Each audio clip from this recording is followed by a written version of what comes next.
Yes, guys, Jim Rat Pack back in the house, and we are here with our post-fight review of AJ versus Usyk. Yeah. So there's quite a bit to unpack there. Let me go to you, Leon, because you rang me straight after that fight finished, didn't you? And we kind of said you actually made a good point in that if you watch our video about the first fight. We kind of said that AJ's done that 11 months ago. Yeah. I look for our video. Yeah. Although I will say he did put up a better fight this time. He sure did. Yeah. But what was your assessment of the fight? My assessment of the fight is AJ wasn't ready. He still wasn't ready. Usyk is so slick. He doesn't stop moving and he moves side to side. Whereas Joshua hunts him down, sharks him down. And you're playing into Usyk's hand. Because the amount of times I see AJ throw him slide in the jab. He's gone in the jab and then punch AJ in the face. He just keeps moving. He's always doing something with his body, you can't find a routine or a pattern with him. So don't get me wrong. It wasn't so much AJ was rubbish. It was Usyk was just too superior for me. For me. AJ just wasn't up to that level. You couldn't out-swing him. You couldn't shark him down. You couldn't overwhelm him. You couldn't beat him in work rate. You know, his lung capacity was the same as yours. He was as fit as you were. Fitter even. Fitter, I think. And there was just nowhere for him to go. No. I think any game plan they had went out the window. Okay. And that's what it felt like to me. Round 9? Yeah. Round 9. Did you see round 9? Yeah. Round 9, I thought, hold up. Is this what we've been waiting for? Has he been waiting for this part? Because I was all the rounds. I'm thinking, AJ, I know he's fit. Is he going to show how fit he is and really turn on the heat? And on 9, I thought, right, here we go. Yeah. And then on 10, when Usyk came back and just clapped him back in his face and did exactly what he did to him in the 9th round. Yeah. And then nothing happened. Usyk Levels. danced about. Levels were different. And we said it. We called it 11 months ago. Look at the video. He's finished. He just hasn't, and he never looked like he had that killer instinct. He hasn't had that for a while. Like, we've been talking about. You know that face. There's a time in your face where it's like, I'm sick of you. The last time I saw him have that was the Klitschko fight. Yeah, that's the last time I saw him have that. When he wanted it, he wanted it for country, mum, dad, the cat, everybody. He would have. I don't know. Yeah, he would have left his life in that ring. Yeah. That's what it felt like. Yeah. You know when a man's ready to die in the ring? Yeah. Because, I mean, you saw the knockdown that he got up from. Right. Like, he wouldn't have got that from. He would have got that from. He wouldn't have got up from. No, I think if, Klitschko was fighting AJ of today, he would have won. Yeah. He would have won. Yeah. What was that thing you were saying? Who said it? About getting up at 4 o'clock. Oh, Marvin Haggard. It's hard to get up at 4 a.m. to run when you're in silk pajamas. Right. And this is the same thing with like Andy Ruiz. When he's always been a boxer, but this was his moment. He had to win. You know, like the first one. Yeah. And then obviously, because he's come from Brock, he's got all the money. Yeah. He's not training. He said it himself. Yeah. He's got, he didn't do much training. He's like, boy, I'm living life. And then you got your ass handed to you. Yeah. So I just don't. There's no reason why. Yeah. What's the reason he didn't win? Well, yeah. That's my take. Damien, so far. What is your take? You know what? I haven't actually still watched the whole fight yet. Okay. I've seen bits and pieces. And I've seen the reviews of it. From what you know. From what I know, from the bits I've guessing. seen. Like, it just sounded like the first fight, but AJ just put up a little bit more of an effort. That's what it sounded like to me. And we said it going into... That's exactly what it was, bro. That's exactly what it was. And it makes me want to go back and see what he did, but at the same time, I'm kind of not pushed to see it because I don't really want to see him fall again like that. because like we've all said this from the day one when he started on the heavyweight scene. He brought boxing back to what it used to be its former self. He brought it back to prime time, and it's such a shame to kind of. I'm in two minds. Like I don't want him to retire, but you kind of feel like he needs to. But seeing how depressed he was after the fight, and then even the last day or two that's come out, I kind of want to see him try and make up for it because you can tell how much it meant to him. And when you see how much it means to a fighter and they're that down, they're either going to come back and they're going to make a monumental change or they're going to bow out quietly. And part of me hopes it's the form. I want to see him try and come back and not go out like that. Yeah. Because it wasn't a good look. But we said it before, like, fighting Usyk is different from fighting any other heavyweight. There's a reason why he's come up from cruiserweight and been a problem. Because he doesn't move like a heavyweight. And everyone can go, yeah, but, you know, Tyson Fury's got ring gentlemanship and he moves around the ring, like... Doesn't move like Usyk. He doesn't move I haven't seen anyone that does move like him. Not a heavyweight. Not a heavyweight. The That's what I closest mean. you get is Lomachenko. Like, that's the way I look at it. And they've got very much the same pedigree, you know? And before him, it was Pacquiao. Yeah. Which is going to lead me to my next point. Which is? Well, I'm going to say my review. Okay. But no, that's pretty much it, man. Like, I feel for him. I definitely feel for Joshua. Oh, what? But you know what? Hats off to Usyk. He deserves it. The man is an unbred talent. Like, he's just wicked at what he does. And you can't create space in the pocket like he does. You can't make people miss the way he does. And he's just a phenomenal boxer. So it's no shout out on AJ. You fought the best in the world. We thought you were the best in the world. Unfortunately, at some point, there's going to be someone better. And Usyk was. That's how it goes, isn't it? Yeah. Well, I never thought he was the best in the world, but anyway. Because it was Tyson Fury. So No. But and to be honest, Deontay as well. So, you know what I mean? Mm. But anyway, my assessment, the reason why I said, what was I talking about before? Anyway, look, he didn't prepare properly for this fight. No. He did not prepare properly for this fight. He was sparring. One of his sparring partners, I've already mentioned this to you guys, was Wadi Camacho. I know Wadi since we were amateurs, right? Wadi Camacho is a retired cruiserweight. So first of all, why are you using a retired fighter as a sparring partner? But then also, why are you using a fighter who fights nothing like Usyk? The only thing they had in common was their southpaws. That's the only thing they had in common. Right. Why are you using him as a sparring partner for the biggest fight of your career? You know what I mean? So that already tells me you don't want to win this fight. Second of all, to beat someone like, or have a chance of beating someone like Usyk, you need an offensive coach. And I could be a bit biased here, but a lot of people agreed with me when I said this, including Damien. One of the best offensive coaches around is Freddie Roach. I've trained with Freddie. I love Freddie. But he would have been great for AJ in this fight.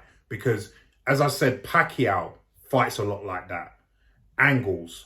And so not only would Freddie maybe have got him to do a little bit of that, but he would have had... One thing Freddie is very good at is finding out weaknesses of fighters. So you would have known how to combat that. And that's what Freddie's great at. The problem is AJ is too stuck in his comfort zone. So Freddie wouldn't have come here to train AJ like Robert Garcia did. You would have had to go over there, just like Khan did. When he joined. Freddie's not coming down here. No. You're going over there. Yeah, well, you go and AJ's not doing that. No. Do you know what I mean? So you're stuck in your comfort zone, and you would have had to spar guys, and I've been down there, who are hungry and who are looking for blood. You would have had hard sparring just your sessions. name alone, they want to prove. They would have been lining up to spar you, just to take your head off. Do you know what I mean? So you got in your comfort zone. Now, with that being said, you still put up a much better performance than you did the first fight. But as the guy said, you were fighting a superior fighter. You know what I mean? The guy's a lot more superior to you in terms of skill. You even acknowledged it after the fight when you went up to him and said, because the guy said he was strong. Yeah. And he said, but you beat me because you're more skilled. Yeah. Simple as. So where does that leave AJ? If I was him personally, I would retire. And I'm not saying he's still an elite heavyweight. He'd still beat most heavyweights. But the point is that where do you go from here? It's only a downward trajectory from here. You get to fight the next guys who are coming up, like the Joe Joyces. Right. Because I tell you now, I'd give Joe Joyce a good chance of beating AJ. We spoke about this before. and you've got plenty of money in the bank. Why? Let's be honest. It's a risky sport. You can die. What do you, and if you're not as hungry as you used to be, then why are you in the sport? Yeah. You know, you've already created a legacy for yourself. So, that's just my little bit into it. I mean, what do you guys think is going to happen next for him? Do you think he's going to retire or not? I don't think so. You don't think so? I don't think he doesn't want to go out like this. And that's just the ego of a boxer. I agree. He doesn't want to go like this. Yeah, that's pretty much what you said as well. Yeah, I just think it's too much of a stain on what he's done. Yeah, that's the problem. And now, obviously, we don't want to go too much into the outbursts afterwards, but now forget all that. We all have outbursts. If I pretend I ain't had outbursts in inappropriate moments, he's human. Forget all that. Pressure and everything. Forget all that. Forget all that. Like, when have you not just acted like an idiot, like a child or something? So everyone out there going, oh, you know, he's completely disrespected boxing. The difference is you've not got a camera pointed at your life when you have those moments. So and I think people forget that the emotion, and whether you think someone trained hard enough, he trains his whole life. This is his whole life. This is what he is. This is what he does. He can't walk the streets as normal. Like he lives a different world. So at the end of the day, there are gonna be moments like this where he just erupts. Because you see that he's very measured when he does certain interviews. He is quite respectful of others. He doesn't say, he's a fucking prick or whatever. He doesn't go there. He's like, well, boy, you think this and da-da-da. And sometimes the mask has got to slip. Because at the end of the day, he's a man's man. He's a boxer. And he's going to have these meltdowns like we all do. I will say one thing, though, and I spoke to briefly Damien about this. I, as you know, I do know AJ quite a bit, and I met him a couple of times. And last time I met him, I remember it was a Lucozade advert, and I said to him, because of my experiences, do not fall in love with the fans. Do not fall in love with the fans, because they'll F you first when something goes wrong, they're gonna F you. You know, and I think boxing fans are fickle, aren't they? Yes, they are. Very. And if you know my story, you know my story. I don't need to repeat it because this ain't about me, but I could see where AJ was going, and I told him that, and it doesn't seem like he's taking heed to that, because I feel like that outburst was due to that, caring about what fans think of him. And you know what I mean, all of that, because when you see the other fighters who don't give a toss about what the fans think of them, do you know what I mean? David Hay, right? Don't care. Do you know what I mean? A lot of guys don't care. Don't care. Do you know what I mean? And that's the thing. You can't, because the first time something goes wrong, they're turning on you. They're all over. They're turning on you. Do you know what I mean? So, you know. And I think boxing is such a lonely sport. It's only me in there. Who gives a fuck what you think? It's only me in there. Risking my sanity, you know, losing my life with one punch. We've seen it happen over the years. You know what I mean? So you think I care what people think? That's what I'm saying, man. That's Like, what I'm saying. It's you know what I mean? And that's why personally I want to see him retire, because I understand that he doesn't want to go out like that. I get it. Being a former boxer, I get it. But at the same time, you've got to think: are you that You're not that hungry anymore. You're not going to go to the places where you were willing to go to years ago. As far as you know that. There's even just having a kid changes it. I mean, we've had children. That changes how you do things generally. You're just not willing to take certain risks that you were going to take before, isn't it? Yeah. All the heavyweights of the past have never known when to stop. Like, you know, when it's over. A few of them. A few of them. Like Muhammad Ali. Yeah. Started getting punched up. Mike Tyson. You know, he was the greatest. Started getting punched up. Like, there's over the years, they didn't go when they're supposed to go. Yeah. And he doesn't want to be one of them. You know what I mean? You lost to this guy, all right. But that doesn't erase all the work you've done. It doesn't erase what you've done or what you brought to the sport, because you put it back on the map. Boxing was dead. Boxing was dead until AJ came back and he was like, you know, the poster boy of the UK. And just speaking on that quickly, I don't know if you heard Simon Jordan of Talksport. Yeah, he's a dickhead. I can't stand that, brother. He's a dickhead. I can't because stand he was trying to negate what you just said about AJ bringing boxing back. He was like, oh well, Frotch and Groves brought 80,000 Frotch and Groves never brought shit. And Baloo, for all he for Tony Bellew then corrected him earlier today. He said, listen, you're a bell end. I love that. And he said, yeah, that happened, but that was a one-off.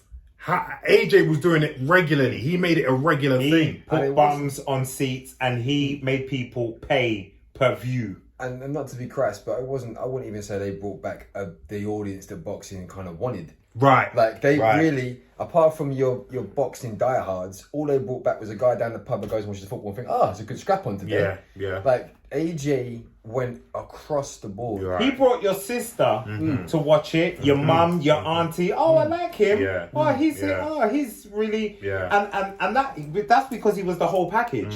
He's tall, he's handsome, he's good at what he does, and he's, you can market him very well. Yeah. He's so marketable. Yeah. But they realised the pressure. Yeah, exactly. And that's it. And So you Simon Jordan suck a bag of dicks. Yeah, Anyway. Simon Jordan, I can't stand you. Yeah.